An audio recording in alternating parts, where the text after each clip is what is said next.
الرجیم بسم اللہ الرحمن الرحیم نحمدہ و نصلی علی رسول الکریم اما بعد بسم اللہ الرحمن الرحیم۔ ناظرین، میں آج آپ کو استخارے کے متعلق کچھ باتیں بتانا چاہ رہا ہوں۔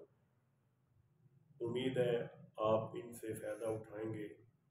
جو حضرات کسی بھی مشکل میں پھنسے ہوئے ہیں اور اس مشکل سے نکلنے کے لیے طلب دعا اللہ تعالیٰ سے اپنی مشکل کی آسانی کے لیے رہنمائی چاہتے ہیں، تو آپ عشاء کی نماز کے بعد 2 رکعت نماز نفل استخارے کی نیت سے پڑھیں۔ اول رکعت میں الحمد شریف کے بعد آپ نے سورۃ ملک پڑھنی ہے ایک بار، اور دوسری رکعت میں ایک بار سورۃ مزمل پڑھنی ہے، اور سلام کے بعد یا خبیر اخبرنی یا علیم علمی، یا خبیر اخبرنی یا علیم علمی، یہ لاتعداد کم از کم 41 بار اول آخر درود شریف پڑھ کر اپنے بستر پر سو جانا ہے۔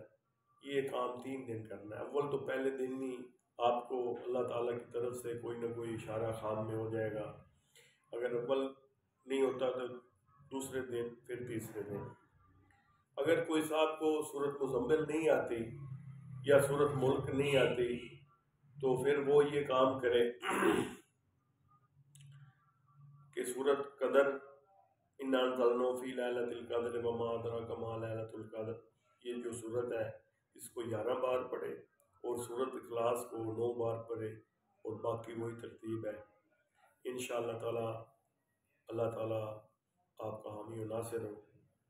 ناظرین، میرے اس چینل کو سبسکرائب کریں اور لائک کریں۔ شکریہ۔